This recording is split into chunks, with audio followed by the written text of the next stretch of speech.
74 ABC Melbourne. You're with Nicole Javastic.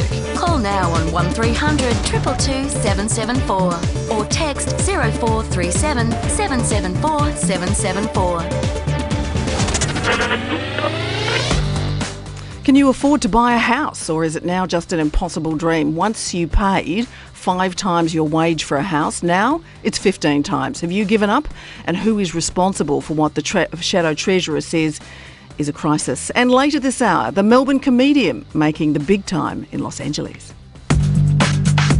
On 774 ABC Melbourne, you're with Nicole Javastic.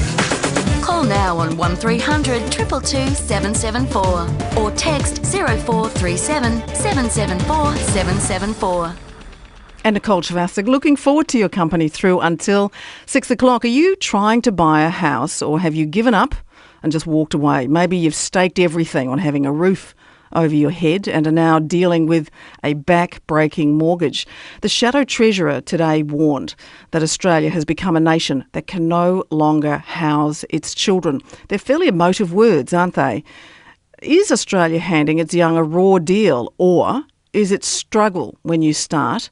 And that's just the reality of life. Everybody struggles when they want to buy a house. You just got to suck it up.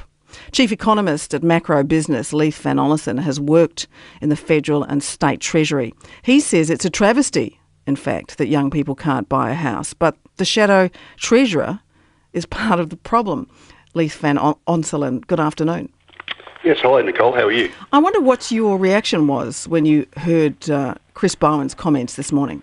Look, I first of all want to congratulate the Shadow Treasurer for bringing such an important issue to the public spotlight. Housing affordability has received not enough attention in this country, whereas across the ditch in New Zealand, it's front and centre of the political debate. And it is fantastic to see such a senior political figure raise these issues and obviously, reiterate his call to wind back negative gearing, which is great. Now, my biggest issue with it, though, is that Mr. Bowen, only a few weeks ago, gave a speech whereby he fully embraced Australia's very high immigration program and a big Australia. And in my opinion, those comments were basically at odds with his affordable housing claims. I'll explain why, just for your Melbourne viewers. Over the past 12 years, Melbourne's added nearly 1 million people to its population, which has come mostly via immigration. And over the next 36 years, the Victorian government projects that Melbourne's population will swell by around 75% from current levels to 8 million people. Now, that's around an MCG worth of people coming to Melbourne every year for 36 years, and more than double the annual population growth that we experienced since the Second World War. Now, it's true that housing affordability is already at all-time lows and the city's home ownership rates collapsed. But it's going to be next to impossible to achieve affordable housing when an MCG worth of people are added to the city's population each and every year for the next 36 years. So how would you describe then the Shadow Treasurer's comments saying that there is a crisis in housing affordability for our young, saying that Australia is a country which increasingly will not be able to house its children on the one hand, and on the other hand presiding over this population boom? How would you describe his comments? Well, it's a little bit contradictory. I mean, he is spot on in that housing affordability is at crisis levels, particularly in Melbourne and Sydney, which are also happen to be the key population magnets. But at the same time, you can't import, well, both through natural increase but also immigration, an MCG worth of people into Melbourne every single year for the next 36 years and somehow expect housing to become affordable. It just doesn't work. And it also works. It also doesn't work for traffic congestion, and also overall livability. It's basically a numbers game, and the numbers don't add up. Leith Van Onnison, we have some audio here of the Shadow Treasurer speaking about this issue today.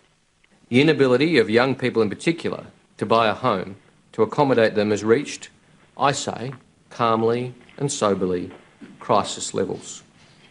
We are a nation which can no longer house its own children. Do you feel calm and sober about this, Leith Van Onnison? Look, personally, I'm one of those lucky people who purchased a home a decade ago, so I guess I'm set. But I do have young children, and I do have friends who've missed the boat, and it is a terrible situation. It's actually, I feel a bit embarrassed sometimes when people come over to my house who don't have a house and they're struggling. and you feel a little bit, I do feel a bit of guilt. And the fact of the matter is this generation is facing barriers to home ownership that is unprecedented, at least since the post-war era.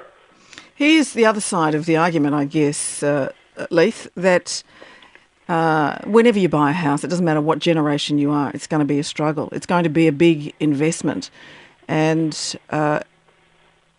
that young people these days are going to have a whole range of other opportunities that offset the fact that house prices are going through the roof. They're going to be paying less for their cars.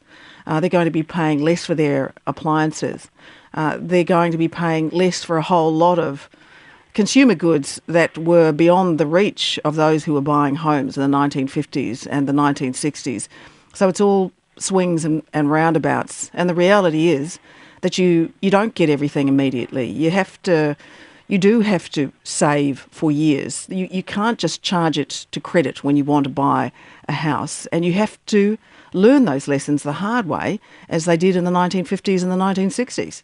Yeah, but the big difference is that a mortgage these days is absolutely ginormous. And unlike previous generations, those mortgages do not get eroded by inflation. So we have a very low inflationary environment. We also have a very low wages growth environment. So what that means is that a big mortgage today is still going to be a massive mortgage in 10 years' time, whereas those in prior generations had the benefit of high inflation to erode their debt away. Yeah, sure, but contextually, if house prices are growing and you have a big mortgage, it's going to reduce by virtue of the fact that the value of the house is rising. Well, I don't see why that's a benefit. I mean, if you own a house, you still have to pay the debt.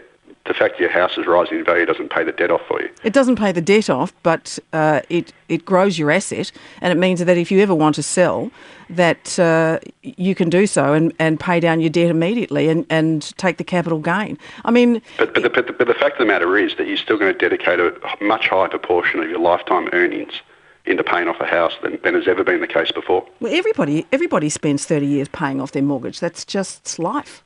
Well, that's actually not true, because mortgages used to be for 15 years, not 30 years. 30 years is actually a recent phenomenon. And it won't be long before you get to a situation like Japan where there's 50-year plus mortgages. 1300 222 774 if you would like to join the conversation. Are you trying to buy a house, or have you given up and walked away? I'm speaking to Leith Van Onselen, who is the chief economist at Macroeconomics. Leith has previously worked as an economist at the Australian Treasury and the Victorian Treasury. Leith, isn't it simplistic to ascribe the housing crisis to just one factor, population growth? Of course, absolutely. Wages are going backwards. Yeah. Casualisation is on the increase. These are things which also contribute significantly to people's inability to buy a house. Oh, absolutely. Yeah, I totally agree with all that. Tax concessions, you've got land supply constraints, planning issues. There's a whole bunch of issues that have driven up the price of housing. But I just raised the immigration issue because that's where Shadow Treasurer Bowen seems to have the biggest contradiction. So what would you like to see in relation to pulling back that immigration quota? Well, I think the Sustainable Australia Party has the most sensible take on it. They would actually like to see the refugee intake raised to, I think, 30,000 from about 14,000 currently, but they'd also like to see the overall immigration rate lowered to about 70 or 80,000, which was actually the long-term average before it got ramped up massively under John Howard in 2004. So it's merely restoring immigration back to its historical levels, not keeping it at this turbocharged levels that we have currently. Great to talk to you. Thank you so much for your time. Thanks, Nicole. Leith Van Onselen, Chief Economist at Macroeconomics. 1300 222 774 if you would like to join the conversation. We're hopeful that Chris Bowen will be able to join us shortly and we can put those arguments to him. Ben